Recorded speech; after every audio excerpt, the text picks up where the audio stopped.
Welcome to संस्कार online study. आज 12th के हिंदी का मॉडल सेट लाया है, जिसमें से 50 क्वेश्चन आपको करवाएंगे जो बहुत ही इम्पोर्टेंट है आपके बोर्ड एग्जाम के लिए।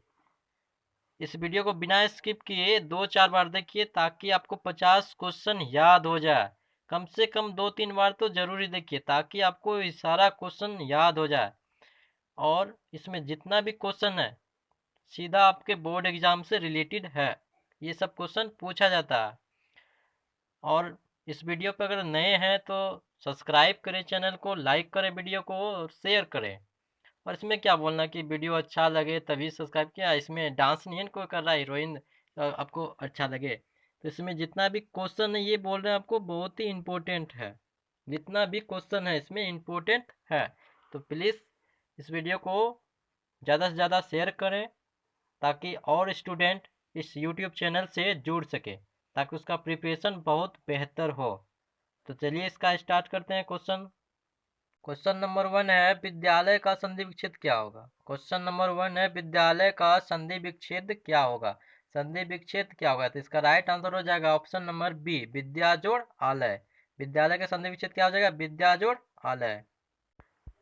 क्वेश्चन नंबर 2 है आप आपे से बाहर होना, मुहावरे का अर्थ क्या होगा। ये जो आपके सामने मुहावरा दिखाई दे रहा है स्क्रीन पे, आपे से बाहर होना, मुहावरे का अर्थ बताइए। तो मुहावरा पूछा जाता है, तो मुहावरा आप व्याकरण बुक से पढ़ लें ताकि एग्जाम में आपको कोई भी कठिनाइयां ना हो। तो इसका बताइए आपे से बाहर होना मुहावरे का अर्थ क्या होगा। तो इसका राइट आंसर हो जाएगा ऑप्शन नंबर सी, बहुत क्रोधित होना। बहुत क्रोधित होना होता है आपे से बाहर होना, मुहावरे का अर्थ हो गया आपे से बाहर होना का क्या होगा, क्रोधित होना, बहुत ही क्रोधित होना। इसका राइट आंसर होगा option number C. Question number देखते हैं 3। क्वेश्चन नंबर 3 है गांव का घर। गांव का घर शीर्षक कविता किस कविता संग्रह से ले गई है। अब जो हिंदी किताब में कविता पढ़े हैं गांव का घर शीर्षक कविता किस कविता संग्रह से ली गई है। तो इसका राइट आंसर होगा ऑप्शन नंबर सी, सस्यात्मा। सस्यात्मा इसका राइट आंसर हो जाएगा option number C. Question number 4 है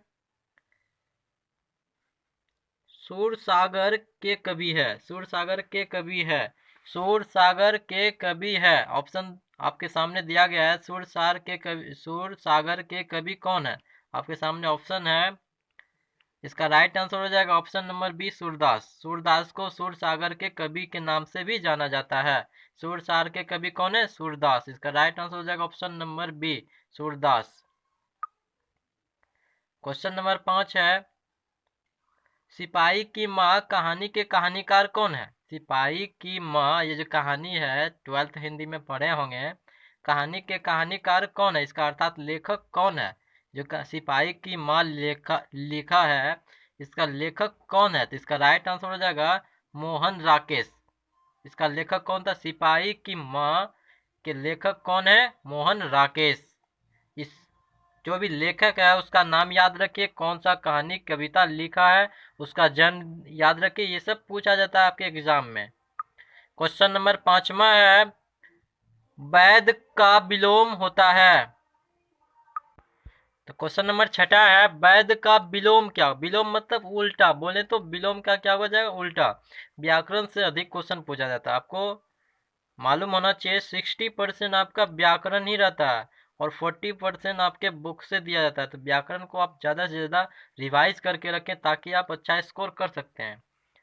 तो क्या इसमें क्वेश्चन है आपका वैध का विलोम क्या होगा। तो इसका राइट आंसर हो जाएगा आपका अवैध, ऑप्शन नंबर बी। इसका राइट आंसर हो जाएगा अवैध।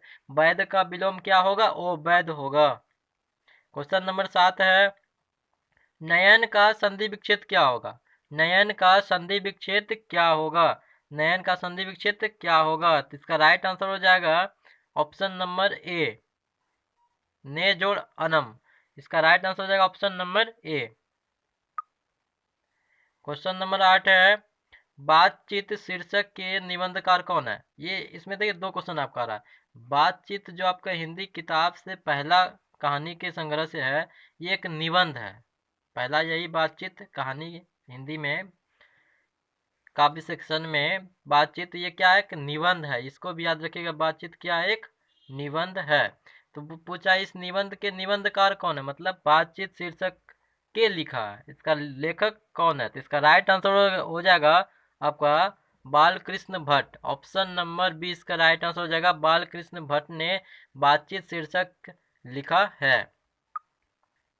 तो क्वेश्चन नंबर 9 है आपके सामने। आंदित आंदित में कौन प्रत्यय है। प्रत्यय और उपसर्ग बहुत सारा पूछा जाता है। तो जो शुरू में रहता है कोई भी शब्द के या कोई भी शब्द के शुरू में रहता है उपसर्ग, और प्रत्यय जो होता है आपका वो पीछे रहता है। तो इसमें क्या बोला, आंदित में कौन सा प्रत्यय होगा, इसमें अंतिम में क्या प्रत्यय, इस आंदित में क्या हो जाएगा आपका। जो भी आंसर है ऑप्शन देखिए, ऑप्शन के अनुसार आप इसको हिंट कीजिए कि क्या आंसर होगा। तो इसका राइट आंसर हो जाएगा ईत। ऑप्शन नंबर बी इसका राइट हो जाएगा आंसर। आंदित में प्रत्यय कौन है, ईत होगा। क्वेश्चन नंबर 10 है।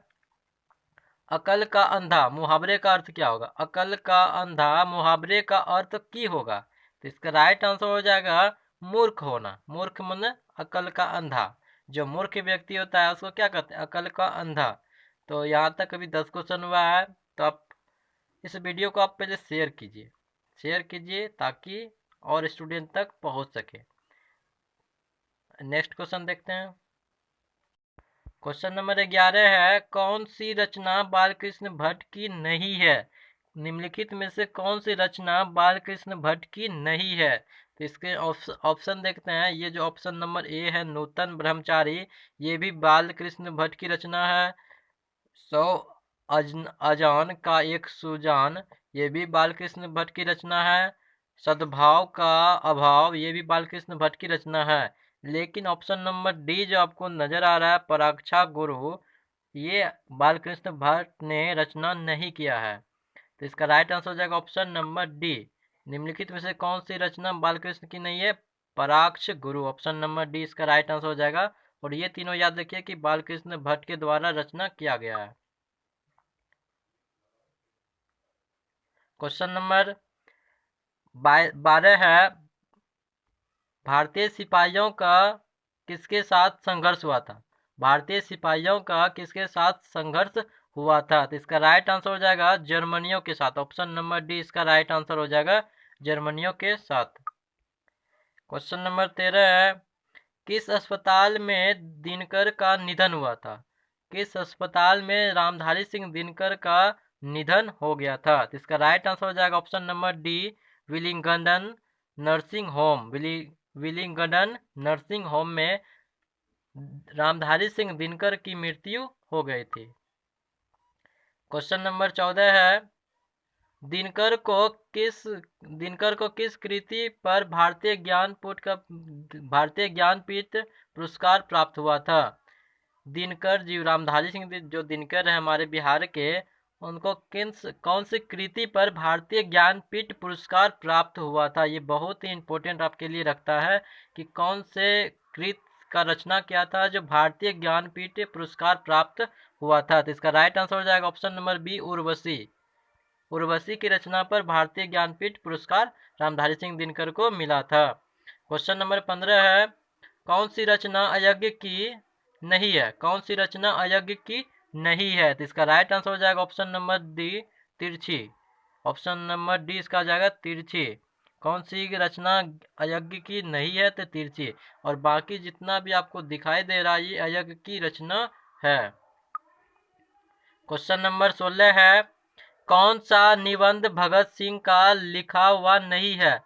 कौन सा निबंध भगत सिंह का लिखा हुआ नहीं है। तो इसका राइट आंसर हो जाएगा option number C Navratra. Option number C right इसका आंसर हो। क्वेश्चन नंबर 17 है। तीन कठिया प्रणाली अर्थात तीन कठिया प्रथा का संबंध है।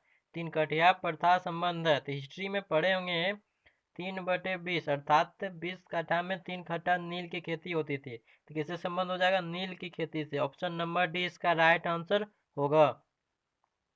क्वेश्चन नंबर 18 है। निम्नलिखित में बिस्नी का पड़ोसी कौन है। निम्नलिखित में से बिस्नी का पड़ोसी कौन है।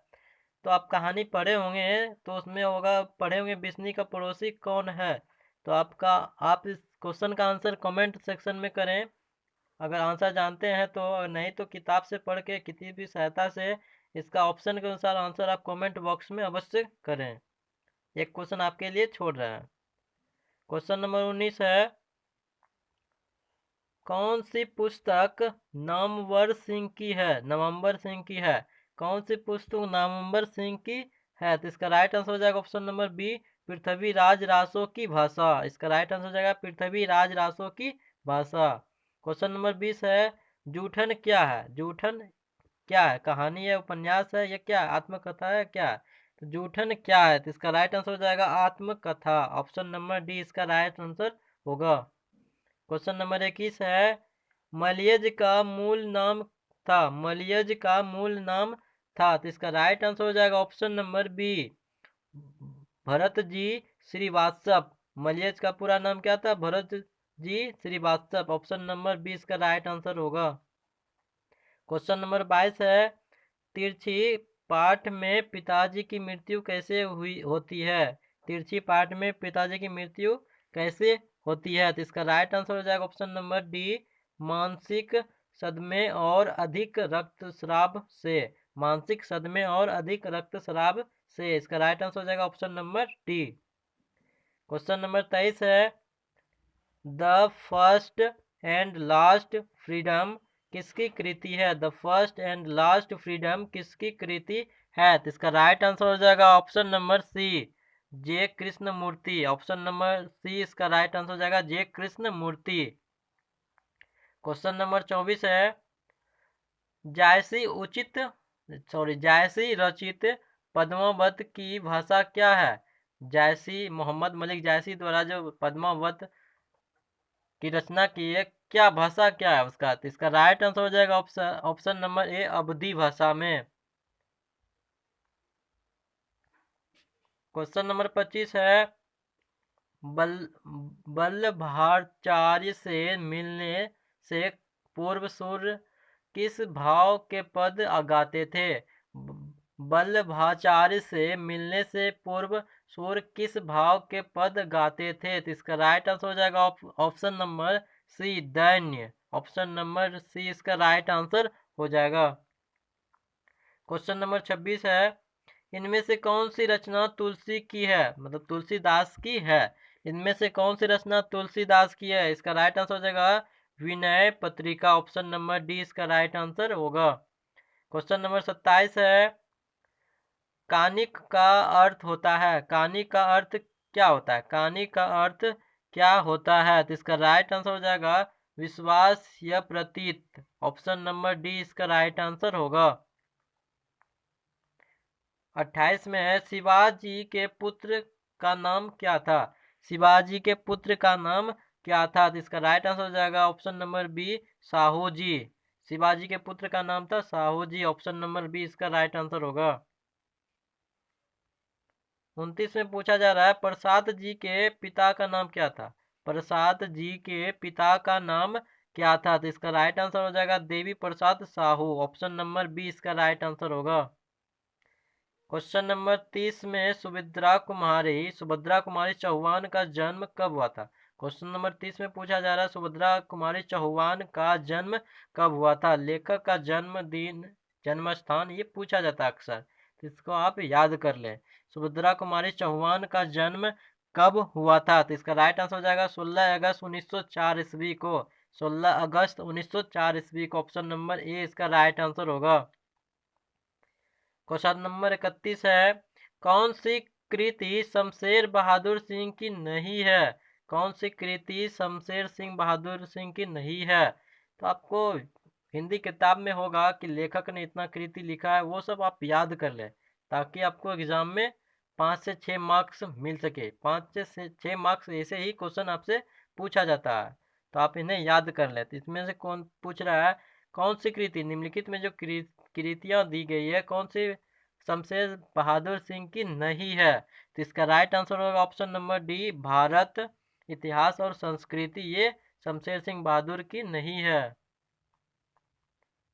क्वेश्चन नंबर 32 है, कौन सी रचना मुक्ति बोध की है? कौन सी रचना मुक्ति बोध की है, तो इसका राइट आंसर हो जाएगा चांद का मुंह टेढ़ा। इसका राइट आंसर हो जाएगा ऑप्शन नंबर डी, चांद का मुंह टेढ़ा।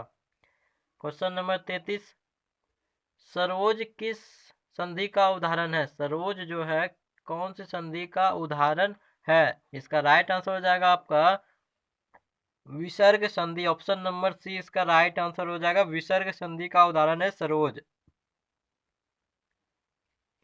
क्वेश्चन नंबर 34, महेश का संधि विच्छेद होगा। महेश का संधि विच्छेद क्या होगा? तो इसका राइट आंसर हो जाएगा महाजोड़ ईस। ऑप्शन नंबर बी, महाजोड़ ईस इसका राइट आंसर हो जाएगा, ऑप्शन नंबर बी, महेश का संधि विच्छेद। 35 में पूछा जा रहा है आपको, दिग्गज किस संधि का उदाहरण है? दिग्गज किस संधि का उदाहरण है? तो इसका राइट आंसर हो जाएगा व्यंजन संधि। संधि हो, उपसर्ग हो, विलोम हो, पर्यायवाची हो, ये सब अक्सर पूछा जाता है। आप व्याकरण किताब से इसको रिवाइज कर लें। 35 में है, परमात्मा किस संधि का उदाहरण है?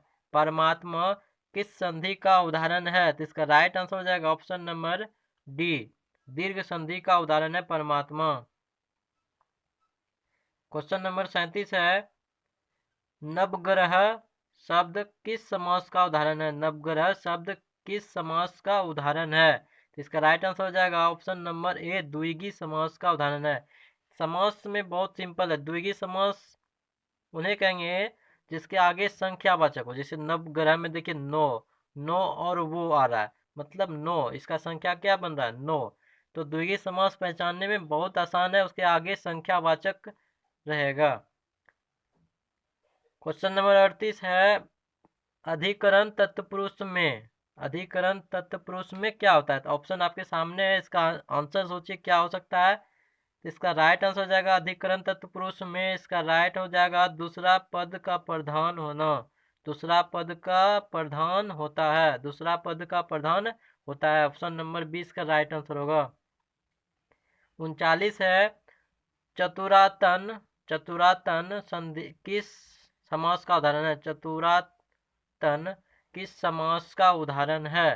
तो इसका राइट आंसर हो जाएगा आपका बहुव्रीहि समास। ऑप्शन नंबर ए इसका राइट आंसर हो जाएगा बहुव्रीहि समास।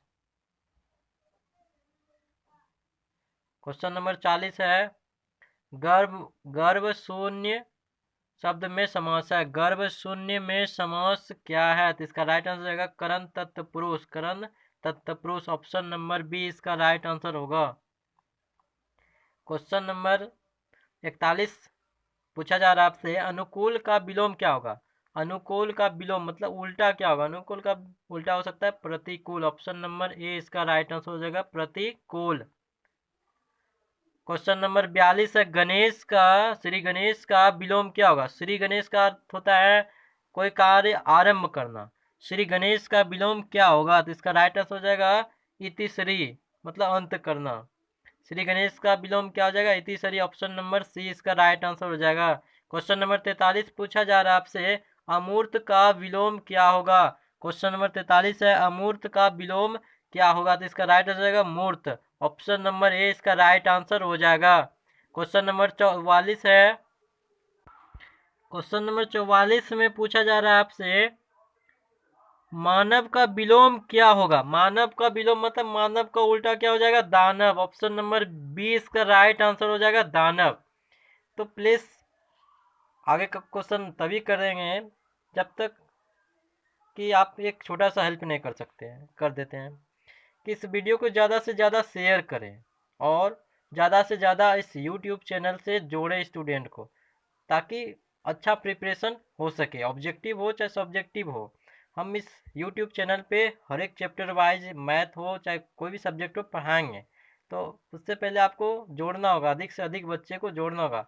इसमें तो कोई फ़ी नहीं लग रहा है आपको, सिर्फ पढ़ना है। आपको शेयर करते हैं तो अदर बच्चा इससे जुड़ सकता है, एक सहायता हो सकता है। आप प्लीज़ इसको शेयर करें, अगर चैनल पे नए हैं तो सब्सक्राइब करें, इसको आगे शेयर करें ताकि और स्टूडेंट तक पहुंच सके। तो प्लीज़ ज़्यादा से ज़्यादा इस पे वीडियो बच्चे को जोड़ें। क्वेश्चन नंबर 45 है, वारिद का पर्यायवाची है। वारिद का पर्यायवाची क्या है? वारिद का पर्यायवाची शब्द क्या होगा? तो इसका राइट आंसर हो जाएगा बादल, ऑप्शन नंबर डी, बादल इसका राइट आंसर हो जाएगा।